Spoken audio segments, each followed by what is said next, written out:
Amen.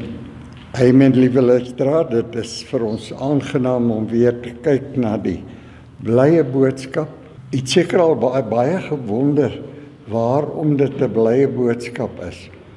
En dit is so belangrik dat mens hierdie realiteite, basiese realiteite, sal bemeester en absoluut voordat jy enige bediening doen, net bedien in die Nuwe Testament. Die realiteit van die Nuwe Testament is God se werksverrigting. En dit is baie belangrik. In die Nuwe Testament het die mens hoegenaamd geen bydra nie. Jou bydra is om te glo wat God vir jou gedoen het. En ons weet dat die skrif oor en oor sê, jy sal net deur die geloof gered word. Nie deur jou werke nie, absoluut net deur geloof. Om te glo dit wat God vir jou gedoen het, dit te aanvaar, sodat dit 'n werklikheid in jou lewe kan word. En wanneer hierdie werklikheid in jou lewe begin vorm aanneem, begin dit jou begrens. As jy byvoorbeeld in 1 Korintiërs 1 vers 30 skryf die skrifte, dit is deur God dat ons in Christus is, wat nou vir ons geword het, ons wysheid, ons geregtigheid, ons heiligheid en ons verlossing. Hy het dit vir ons geword. Jesus het dit vir ons geword. Dis 'n ewige werklikheid. Dit kan nooit verander nie. Dit is wat die skepper van hemel en aarde het afgekom aarde toe om hierdie werklikhede te stabiliseer. En dit is so belangrik om in daardie werklikhede te bly, om te kyk dat hy die middelpunt van alles is. Soos Kolossense 1 vers 18 sê, dat Christus moet in alles die eerste wees. As die redder nie die eerste is in ons hele bediening nie, dan het ons geen bediening nie, want hy is die redder. En as hy 'n mislukking gemaak het, dan is dit seer sekerlik nie die mislukking van die mens nie. Hy het gekom en die grootste sukses gemaak, en dis daardie suksesverhaal wat die hart van die Nuwe Testament is. En dit is so belangrik dat ons inkyk in die nuwe. Ek het baie gewonder, waarom skryf Paulus in 2 Korintiërs 3 vers 14 dat as jy weer die Ou Testament lees, sal daar 'n sluier oor jou verstand wees en jy sal nie verstaan nie. En elke mens moet dit lees. Elke mens moet daarop mediteer en sien of hy dan vry is daarvan en of dit vir hom ook 'n werklikheid is. En dan sien jy hoe hierdie realiteite 'n mens kan begrens, sodat jy absoluut begin in 'n werklikheid wandel. Jy weet, vroeër jare was ek die voorsitter van 'n vliegklub gewees en ons het baie vlieëniers gehad wat ons opgelei het en so aan. En dit was so relevant. Die ouens wat nie hulle dissipline toegepas het nie, het éventueel ongelukke veroorsaak. Dit is so belangrik. As jy byvoorbeeld na 'n vliegtuig toe gaan, dan het jy wat ons destyds genoem het gebooie wat jy opsê. Jy toets die motorolie, jy toets die vliegtuig rondom die romp, sien of daar nie krekels in die materiaal of in die romp van die vliegtuig is nie. En jy toets al die verskillende vlakke. Dis 'n groot toets wat jy doen voordat jy in daardie vliegtuig klim om te vlieg. En selfs as jy in die vliegtuig is, het jy weer gebooie wat jy opsê, toetse wat jy doen voordat jy die engine aansit. En so is daar baie toetse wat jy moet doen. En ek het baie keer vir ouers gesê, as jy saam met iemand wil vlieg, kyk eers of hy die toetse doen.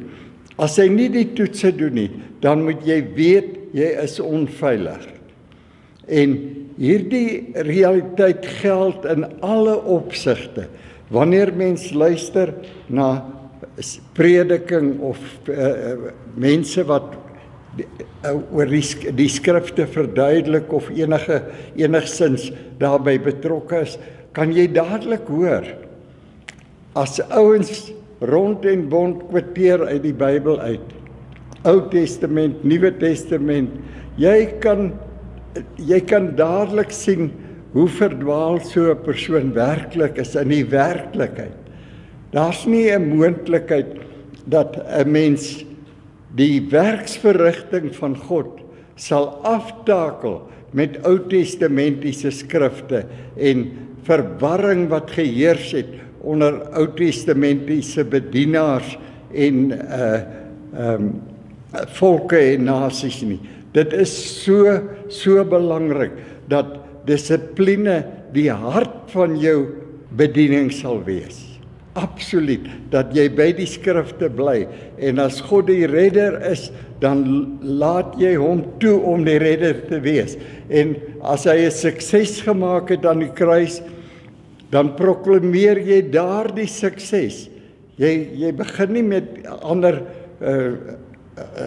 onwerklikhede van wat 'n mens gedoen het en wat hierdie een gedoen het en hoe hy nog nie sy lewe reg of hy moet sy lewe regmaak. Niemand op aarde kan sy lewe regmaak. Niemand kon sy lewe reggemaak het nie. En jy kan reg deur die skrifte kyk.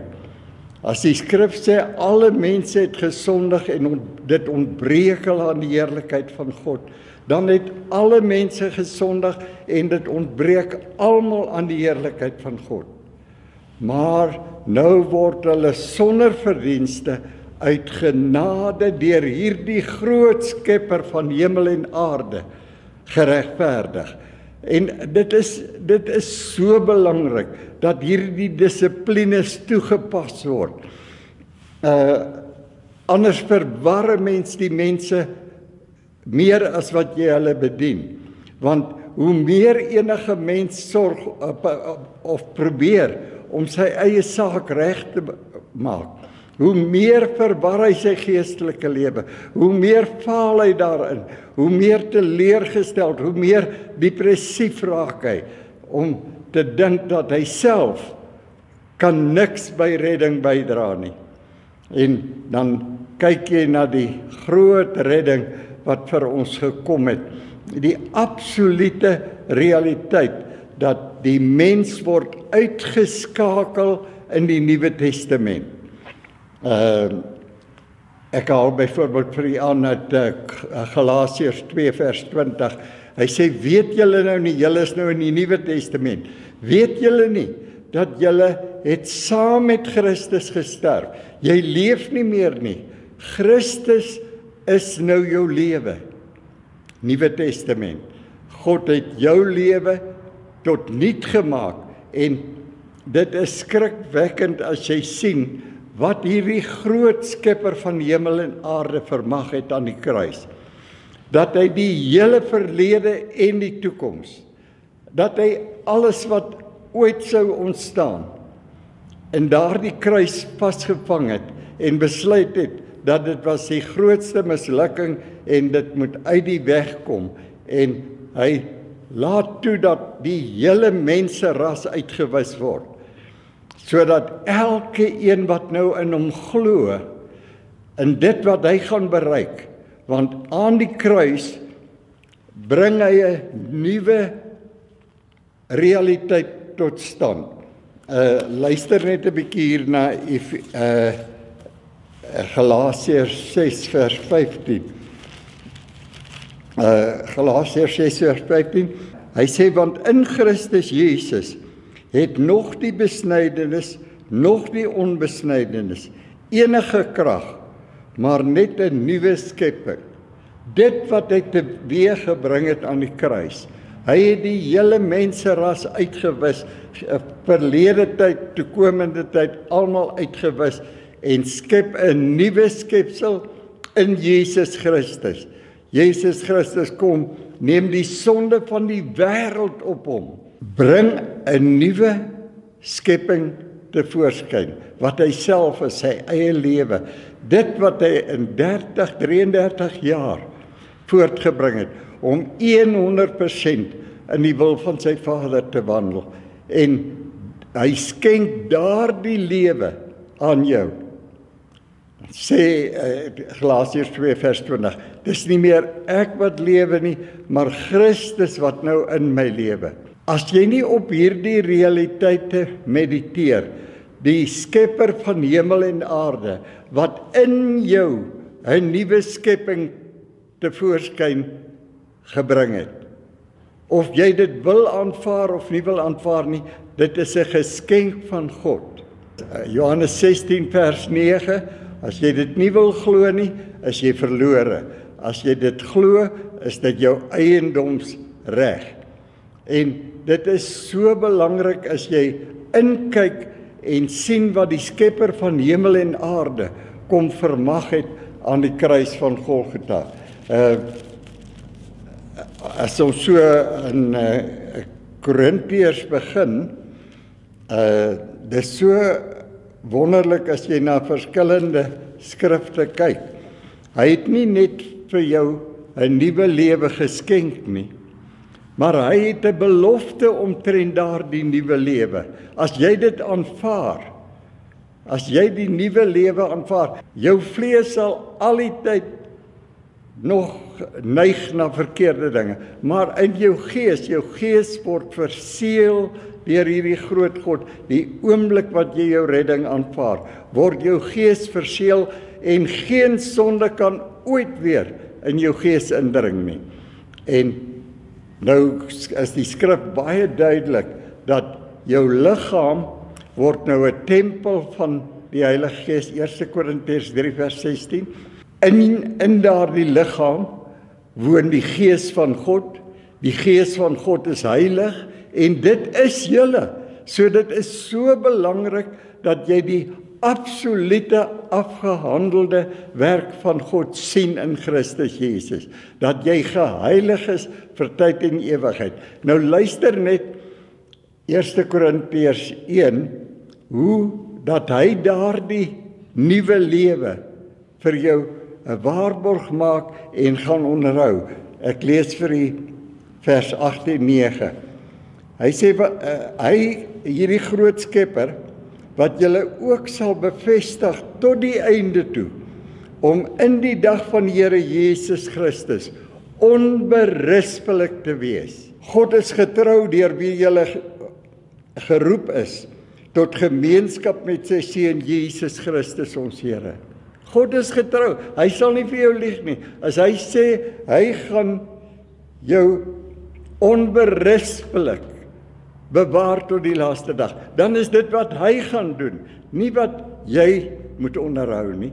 Jy glo absoluut net wat God vir jou gedoen het. En jy begin hom loof en dank en eer, dag na dag, in daardie blye versekering wandel, dat hierdie groot God is met my, so wat kan teen my wees?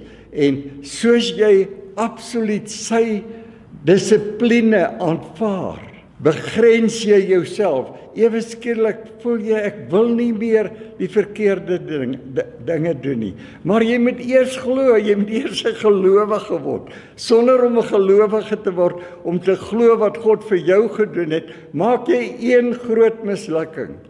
Want in Christus is daar net een realiteit wat geld. Hy sê in die 18de vers van die 1 Korintiërs, hy sê, want die woord van die kruis is wel dwaasheid vir die wat verlore gaan, maar vir ons wat gered is dit die krag van God. Ons glo wat God aan die kruis bereik het. Jy betwyfel hom nie een oomblik nie. As hy sê hy het jou sonde weggeneem, in die diepte van die see gewerp, sal daar nooit weer aan dink nie. 2 Korintiërs 5 vers 19, dan glo jy dit, jy wandel in die geloof. Al sou jou vlees jou teleurstel met tye, wandel jy in die geloof, en jy loof en dank die groot God vir sy heerlikheid. As jy byvoorbeeld kyk in die verlede na van die grootste predikers, wat een enkele fout gemaak het, en hulle hele skip, die hele heerlikheid wat hulle opgebou het, stort in duie, net omdat hulle nie hierdie werklikheid geken het nie. Die vlees stel vir niks nie. As jy verkeerd gegaan het, kom jy na die Here toe en jy loof en prys hom dat hy jou gered het en dat hy jou onberispelik voor die Vader gaan stel in die laaste dag.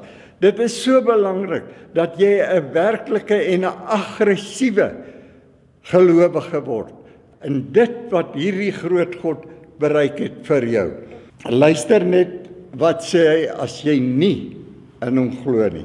Dan sê die 17de vers van 1 Korintiërs, dan sê hy, jy verydel die kruis. Jy maak die kruis van geen waarde nie. Net asof die kruis nou nie 'n waarde het in jou lewe. Jy's nou groter as dit wat God sê. Jou sonde gaan nou groter wees as die vergifnis wat hy gebring het. Mense, ons moet tot die werklikheid kom. Ons moet kom op 'n plek waar hierdie groot God die middelpunt van ons geloof sal wees en absoluut die kern van ons lewe, dat ons niks anders sal bedink nie. Die kern van ons denke sal wees absoluut, want ons weet dat die skrif sê, soos jy dink, so is jy. As jy dink hierdie groot God is 'n werklikheid, dan is hy 'n werklikheid vir jou, en jy sal in daardie werklikheid opgroei. Jy sal 'n reus geestelik word, en al die realiteite en kwaliteite van hierdie groot God sal kom om in jou te woon, want jy's 'n tempel van die lewende God. Nou kyk net in dieselfde hoofstuk 1 Korintiërs 1, kyk ons na vers 30. Hy sê, maar deur God is julle in Christus Jesus. Aan die kruis het hy die wêreld in Christus gesit. Die hele wêreld in Christus gesit.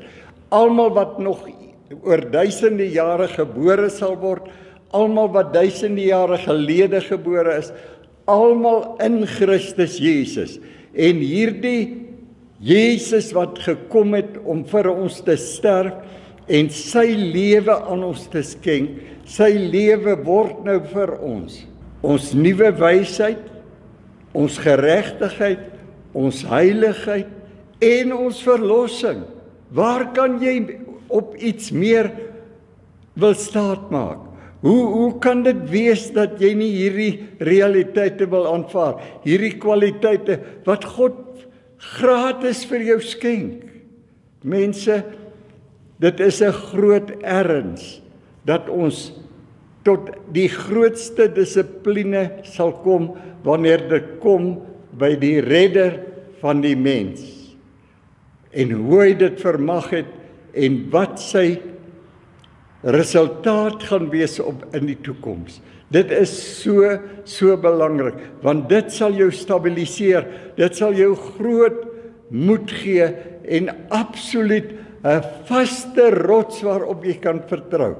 Luister net wat sê Galasiërs 5 vers 1. Galasiërs 5 vers 1. Hy sê, staan dan vas in die vryheid waarmee Christus ons vrygemaak het. En laat julle nie weer onder die juk van diensbaarheid bring nie. Wat is jy besig as jy begin sonde en ongeregtigheid en die duisternis van die duiwel? Jy's besig om die duiwel se werk op te hef en te maak asof dit 'n groot krag is. God het hom tot niet gemaak. Hebreërs 2 vers 14. Tot niet gemaak vir tyd en ewigheid. Hy het geen krag en geen mag nie. Die groter een woon nou binne in jou. Nou sê Galasiërs 5 vers 1, staan nou vas in hierdie vryheid, waarmee Christus jou vrygemaak het. As jy nie daardie vrymaking ontdek het nie, hoe kan jy ander mense in vryheid bedien? Dis onmoontlik. Jy moet die vryheid ondervind, jy moet absoluut sien, al maak jy die grootste fout, dan kerm en kla jy nie oor jou fout wat jy gemaak het nie. Jy kom na die Here toe in groot blydskap en eer en verheerlik hom en sê, Here, baie dankie. As dit nie was dat U my sonde in die diepte van die see gewerp het, as dit nie is dat ek 'n ewige vergifnis by U ontvang het nie, was ek nou weer in die moeilikheid. En so sal jy van probleem na probleem na probleem gaan, as jy op jouself vertrou. Maar dit gaan nie daaroor nie. Jy moet op die Skepper van hemel en aarde vertrou. Die een wat jou in jou moederskoot aan mekaar geweef het. Jy moet op hom vertrou. En as jy absoluut jou geloof en vertroue op hom sit, sal jy gou sien hoe jy van een oorwinning na die ander gaan, om absoluut in die volheid van hierdie God se werksverrigting te lewe. Hy is so getrou.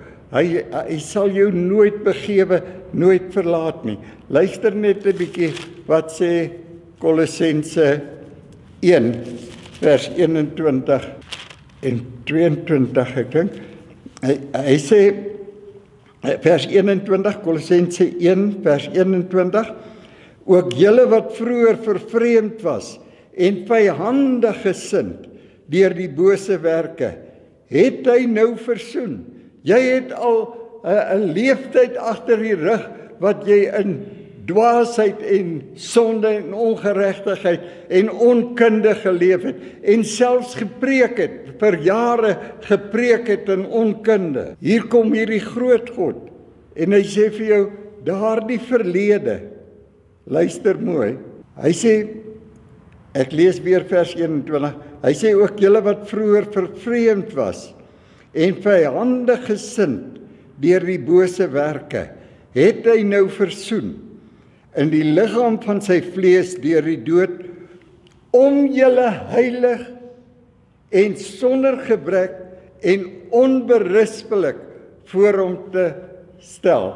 Dit is so krities as jy sien, dis 'n afgehandel, jou toekoms is 'n afgehandelde storie, want God is nie in tyd nie. Hy weet waar jy begin, hy weet waar gaan jy eindig. En as jou geloof in hom eindig, is jy so veilig as wat jy ooit kan wees. En dit is daardie wonder van wonders waarin jy daagliks kan lewe. 'n volheid wat vir jou gekom het. En ek wil u aanmoedig, asseblief, kyk na die Nuwe Testament, kyk na hierdie skrifte wat ek genoem het, en maak seker, vra jouself af, wees leerbaar, en kyk na hierdie realiteite, sodat jy absoluut in die vryheid kan staan, waarmee hierdie groot God jou kom vrymaak het. Amen.